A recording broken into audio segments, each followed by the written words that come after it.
El cumplimiento del tiempo. Pero cuando vino el cumplimiento del tiempo, Dios envió a su Hijo, nacido de mujer y nacido bajo la ley. Gálatas 4. 4. Los primeros cristianos, Pablo entre ellos, no creían que el tiempo y el lugar del nacimiento de Jesús fueron dejados al azar. Al contrario, aquellos cristianos veían la mano de Dios preparando el advenimiento de Jesús en todos los acontecimientos anteriores, y en todas las circunstancias históricas que la rodearon. Lo mismo puede decirse del nacimiento de la Iglesia, que es el resultado de la obra de Jesús. Dios había preparado el camino para que los discípulos, una vez recibido el poder del Espíritu Santo, pudieran serle testigos en Jerusalén, en toda Judea, en Samaria, y hasta lo último de la tierra. Hechos 1. 8. Por lo tanto, la Iglesia nunca fue una comunidad desprovista de todo contacto con el mundo exterior. Los primeros cristianos eran judíos del siglo I. Y fue como judíos del siglo I que escucharon y recibieron el Evangelio. Después la nueva fe se fue propagando. Tanto entre los judíos que vivían fuera de Palestina como entre los gentiles que vivían en el Imperio Romano y, aún fuera de él. En consecuencia, a fin de comprender la historia de la Iglesia en sus primeros siglos debemos primero echar una ojeada hacia el mundo en que esa Iglesia se desenvolvió. El judaísmo en Palestina. Palestina, la región en donde el cristianismo dio sus primeros pasos, ha sido siempre una tierra sufrida. En tiempos antiguos esto se debió principalmente a su posición geográfica, que la colocaba en la encrucijada de las dos grandes rutas comerciales que unían al Egipto con Mesopotamia, y a Arabia con Asia Menor. A través de toda la historia del Antiguo Testamento, esta estrecha faja de terreno se vio codiciada e invadida, unas veces por el Egipto, y otras por los grandes imperios que surgieron en la región de Mesopotamia y Persia. En el siglo IV a.C., con Alejandro y sus huestes macedonias, un nuevo contendiente entró en la arena. Al derrotar a los persas, Alejandro se hizo dueño de Palestina. Alejandro murió en el año 323 a.C. Y siguieron entonces largos años de inestabilidad política. La dinastía de los Ptolomeos, fundada por uno de los generales de Alejandro, se posesionó del Egipto, mientras que los seleucos, de semejante origen, se hicieron dueños de Siria. De nuevo Palestina resultó ser la manzana de la discordia en las luchas entre los Ptolomeos y los seleucos. Las conquistas de Alejandro habían tenido una base ideológica. El propósito de Alejandro no era sencillamente conquistar el mundo, sino unir a toda la humanidad bajo una misma civilización de tonalidad marcadamente griega. El resultado de esto fue el helenismo, que tendía a combinar elementos puramente griegos con otros tomados de las diversas civilizaciones conquistadas. Aunque el carácter preciso del helenismo varió de región en región, en términos generales le dio a la cuenca oriental del Mediterráneo una unidad que sirvió primero a la expansión del Imperio Romano y después a la predicación del Evangelio. Pero para los judíos el helenismo no era una bendición, puesto que parte de la ideología helenista consistía en equiparar y confundir los dioses de diversos pueblos. Los judíos veían en el helenismo una seria amenaza a la fe en el Dios único de Israel. Por ello, la historia de Palestina desde la conquista de Alejandro hasta la destrucción de Jerusalén en el año 70 después de Cristo puede verse como el conflicto constante entre las presiones del helenismo por una parte y la fidelidad de los judíos a su Dios y sus tradiciones por otra. El punto culminante de esa lucha fue la rebelión de los macabeos. Primero el sacerdote Matatías, y después sus tres hijos Jonatán, Judas y Simeón, se rebelaron contra el helenismo de los seleucos, que pretendía imponer dioses paganos entre los judíos. El movimiento tuvo cierto éxito. Pero ya Juan Hircano, el hijo de Simeón Macabeo, comenzó a amoldarse a las costumbres de los pueblos circundantes, y a favorecer las tendencias helenistas. Cuando algunos de los judíos más estrictos se opusieron a esta política, se desató la persecución.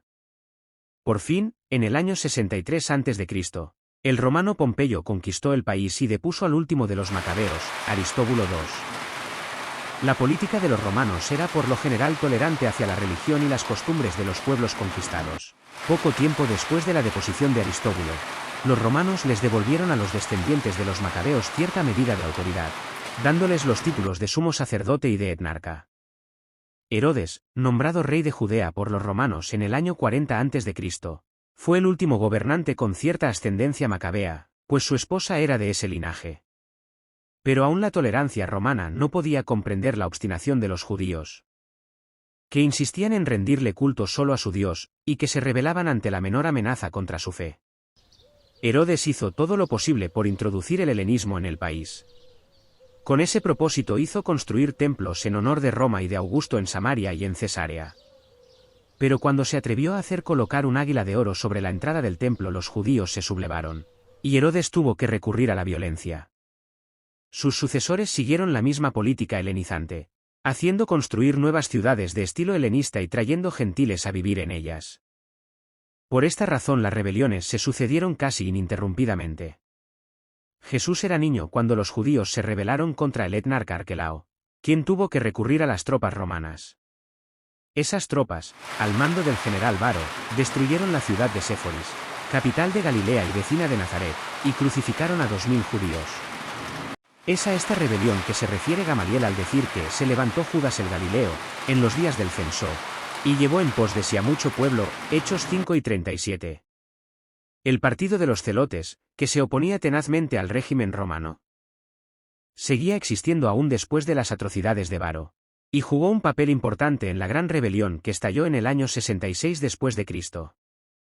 Esa rebelión fue quizás la más violenta de todas, y la llevó a la destrucción de Jerusalén en el año 70 después de Cristo, cuando el general y después emperador Tito conquistó la ciudad y derribó el templo en medio de tales luchas y tentaciones.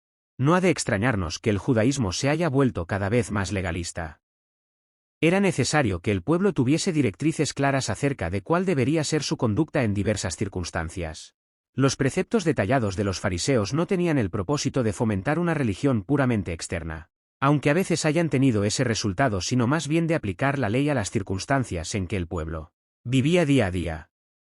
Los fariseos eran el partido del pueblo, que no gozaba de las ventajas materiales acarreadas por el régimen romano y el helenismo. Para ellos lo importante era asegurarse de cumplir la ley aún en los tiempos difíciles en que estaban viviendo.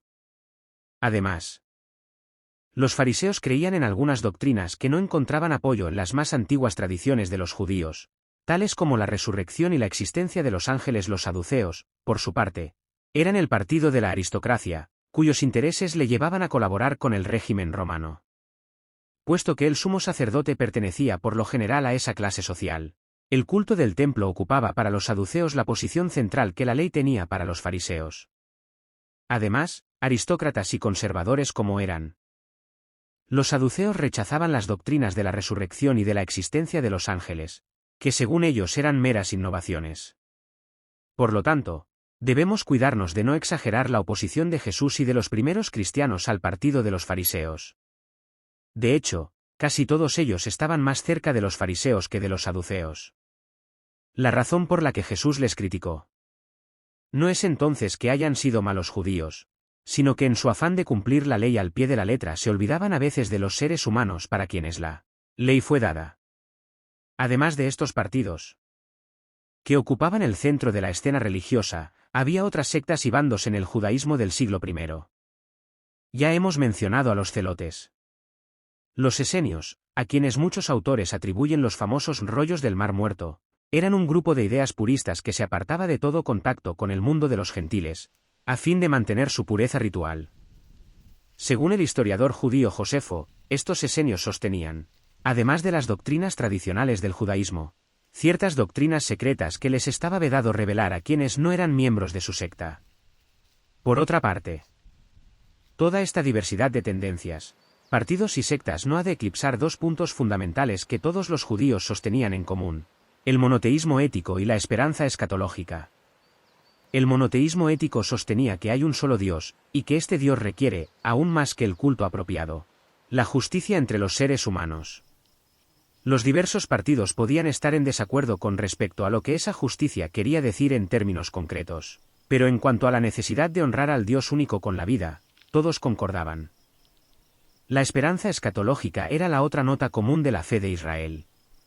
Todos, desde los saduceos hasta los celotes, guardaban la esperanza mesiánica, y creían firmemente que el día llegaría cuando Dios intervendría en la historia para restaurar a Israel y cumplir sus promesas de un reino de paz y justicia. Algunos creían que su deber estaba en acelerar la llegada de ese día recurriendo a las armas. Otros decían que tales cosas debían dejarse exclusivamente en manos de Dios. Pero todos concordaban en su mirada dirigida hacia el futuro cuando se cumplirían las promesas de Dios.